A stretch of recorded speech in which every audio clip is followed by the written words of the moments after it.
Damien, how you doing? I'm doing good. How are you? Awesome. We haven't heard much from you the entire summer. Seems like you took a little hiatus away from social media. What happened? Are you ready to be back now? Honestly, I've just been taking a lot of time for myself, trying to get ready for this next fight. I've been trying to switch jobs. This summer was actually my last summer in my college bachelor's degree. So, transitioning from, to being a college graduate and trying to find a job that, reflects my degree has been, kind of rough. I got a legal studies degree, but I haven't been able to find any jobs in that area right now. So, just been focused on that really. Got you. You said Nate Bernard will be a problem when he gets more experience in the sport. And kind of comes into his own. Why do you believe that this is your time and not his right now? Honestly, I just think it's an experience game. Just watching his fight with Dwayne, he definitely has a lot of areas where he could work on to improve, and it's simply just experience. As I said, like he hasn't gone distance, he hasn't had multiple matches. The most he's been slapped was against Dwayne, which is 2 times. I've been slapped way more than that by now, so it's really going to play a factor when it comes to this match. Do you think Nate is underestimating you in this match? Honestly, yeah. It. To be fair, if I was in his shoes, I probably would too. He won his last 2 fights by knockout. He's bigger. He weighs more. So, in just looking at the stats, it looks like he's going to have an easy win. So, I don't blame him for thinking it's going, underestimate me a little bit. Yeah, I mean the betting lines have you as a small favorite, kind of minus 130, minus 145. Do you think that's fair considering what you've done in the sport? Honestly, I don't really pay attention to the betting lines because they never really reflect how the fights are going to go. Because all my last fights, I've been the underdog, and I don't understand how they see that, especially when I was going against Dwayne, being the assistant coach, guy with more experience. But it's not something that really is going to affect my mindset. Gotcha. If there was a pound for pound ranking in Power Slap, where do you think you would fit? Honestly, if it was pound for pound, I maybe not the top spot, but I think I'd be at least top 3. Okay, so one last one. You bought yourself a Mustang after your last victory. Do you have anything planned if you get that win bonus this time around? No, funny enough, this time I've already got everything I wanted so far. So now I'm just saving my money for law school.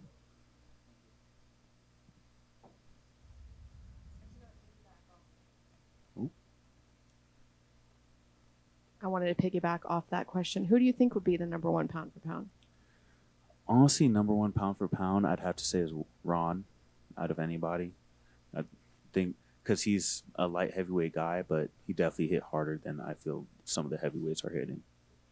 Can you talk to me about the face-off? It looked like you guys were having a little chit-chat up there. What were you saying to each other? So we've actually done a photo shoot with Face Off before, and we couldn't keep a straight face the entire time. So I wore the sunglasses, and I just, as we were staring at each other, I looked at him. I was like, I wore these so we wouldn't laugh during the face off. He immediately started chuckling. So it was just a little fun that we were having. Awesome. I think since the last time you've slapped, there's been some rule changes. I'm not sure if that's changed anything about how you plan on competing, or if that doesn't, you don't have any. Yeah, and for a couple of the rule changes, it's really minute stuff about regulations on having clean fights, and it's really not going to change my strategy going into it because I always try to keep my feet down, keep my hits accurate. So for me, it's not really going to affect anything.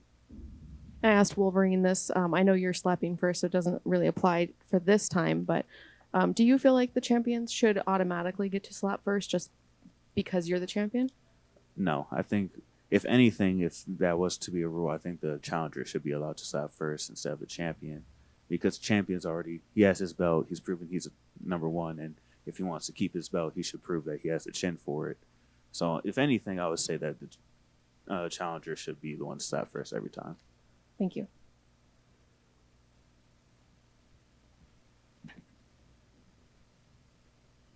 Hey, Damien, how's it going? Going good. How are you? Good. The big thing in this fight really seems to be the amount of experience you have over him. Do you think that's really going to be enough to take you to continue to hang on to the belt?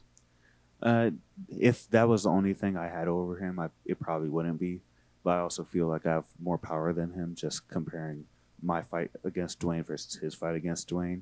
Yeah, there was a couple months between those two fights, but I feel like that shows the power difference that we have and just the way that he took the hits versus how I took Dwayne's hits. John was up here earlier, and he was saying he feels he's one of the most slept-on champions in Power Slap. I was just wondering, do you kind of feel the same way? Do you think people are overlooking you? If I paid attention to it, then yeah, a lot of people would kind of overlook me. But I think it started to catch on. Like people have started to notice that. I mean, I'm a good guy at the sport, and I'm here to stay as a champion, and I'm willing to do everything I can in this fight to prove that. We haven't seen you too much on the social media, but have you still been training, and has anything changed training-wise? The training's still been going on. I actually try to focus more on, like stretching, getting joint stability and strength, because I feel like that's a very important part of the sport that a lot of guys overlook. And as someone who's been here since the beginning and has been through multiple rule changes, do you feel there's anything that still needs to change? If you could change a rule, would you change anything?